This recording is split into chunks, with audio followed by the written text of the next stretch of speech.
of you a different era of history to research. And the question is, what impact did your era have on the modern world? So Sarah, your group has the ancient Greeks. Ravi, you've got the Romans. And Danny's group gets, yes, a bit of a challenge for you. You get the Middle Ages. Some even call it the Dark Ages. Boring. See how you get on. Yes, miss. So, Serene, yes, you get the Renaissance. Is that the librarian? I guess so. How are the Dark Ages going to have anything to do with us? Excuse me. Sorry to bother you. What do you want? We need to find out what impact the Dark Ages had on the modern world. Never was a period of history so poorly named. Don't touch. It's priceless. And I suppose someone's been filling your head with the usual nonsense, eh? 1,000 wasted years. A black hole in history, am I right? Yeah, sort of. You see, it's always the same. You assume it was all mud, disease, death and destruction, with marauding mobs of barbarians ripping down the good of former civilizations, burning and plundering as they went. Nothing of any worth invented either, eh? Oh, no. Go on, Beofrey. Sorry to bother you. Come on, it's probably not worth it. Everyone knows that the Greeks and Romans invented everything anyway. Oh, did they now? And you're sure about that, are you? You know, I might just have something for you. You seem to be up for the task. I suppose I could. Follow me. I've got just the book for you. Where are we going? I don't know. Ask him. Excuse me. Where are we going? From darkness into light, my young friend. From ocean onto land, there are things you should know. Oh, yes, indeed. Yes, indeed.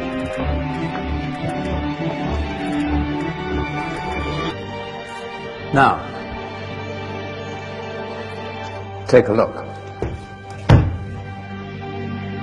If you dare.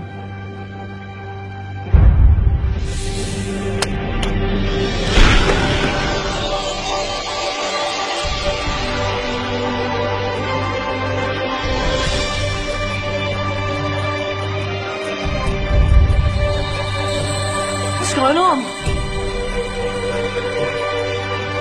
Welcome to the Dark Ages, or as it should be known, the Golden Ages. Who are you? I am Al-Jazari, engineer and ingenious inventor. I thought you said this was the Dark Ages. It doesn't look very dark. That's because it's all a matter of perspective, my soon-to-be illuminated friend. Of course, there are parts of the world that weren't dark at all, but in a civilization that stretched from Spain to China, the golden rays of discovery and invention shone over everything. What civilization? The Muslim civilization, my young friend. Through scholars and scientists of various faiths, some of the most important discoveries known to man were made at this time. Discoveries that drew on knowledge of the ancients, but have more connections with your modern world than you could possibly ever imagine. Like what? Well, all sorts of things. I've got to get a picture of this. I knew it was a good idea. Who are you? Allow me to introduce Ibn al-Haytham, a great scientist whose ideas led to the invention of the camera. You invented the camera. I laid the foundations for modern cameras by explaining how our eyes work. I found a way of projecting an image onto another surface through a small hole in a dark room, later called camera obscura. Think of all the things that evolved from this discovery. Cameras, cinema, all share the same principle. Cool. Look out below! Who's that? That's my good friend, Abbas ibn Parnas, who gazed up to the heavens, passionate in his belief that man could fly. Whoa. Indeed, he dared to dream about flying 1,000 years before the Wright brothers. Do you know you all take your jet-setting holidays for granted, so it only seems fair to remember Abbas ibn Parnas. Stand by! I'm ready for takeoff!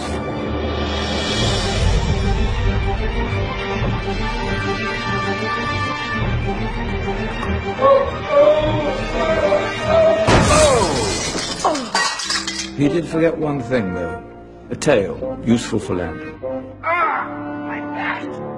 Is there a doctor in the house? Did someone call? Ah, my old friend, why don't you introduce yourself to my young guests? I am Abul Qasim al-Zahrawi.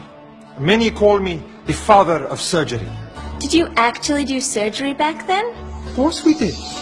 In fact, many of the surgical tools that I invented are still used in your modern hospitals. Excuse me, a patient needs my attention. Scalpel? I think I may need some stitches. In that case, I'll use catgut Catgut? from the gut of animals. Perfect for stitching up internal wounds. Your surgeons are still using it today. Sorry, mustache.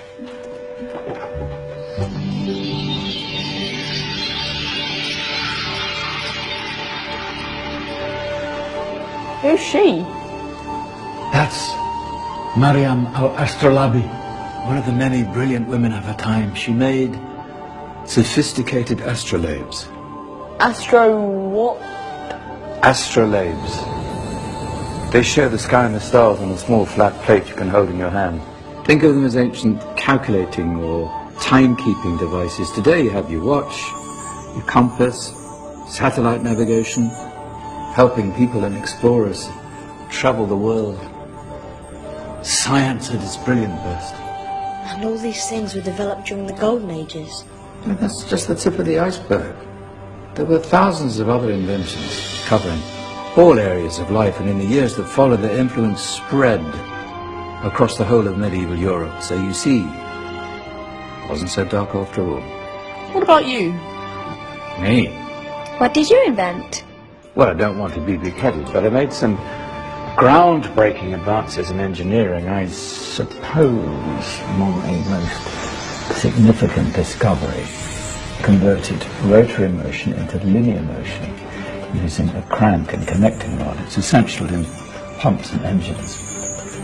In fact, I've no idea how the Industrial Revolution could have happened hundreds of years later without such a device. Not that I ever get the credit I deserve.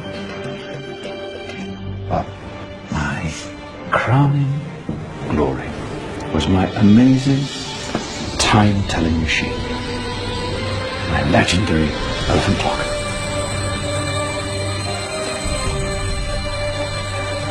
It's a clock. Yes.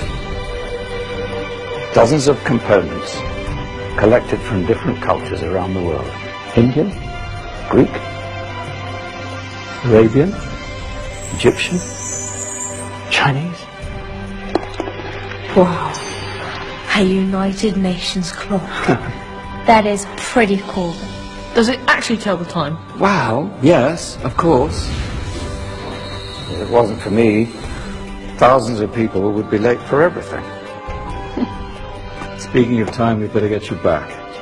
And remember, spread the word. This was a golden age, and I've only shown you a tiny part of this wondrous time. There are countless other scientists and inventions directly connected to your modern world. You're just going to have to find out for yourselves. No, wait.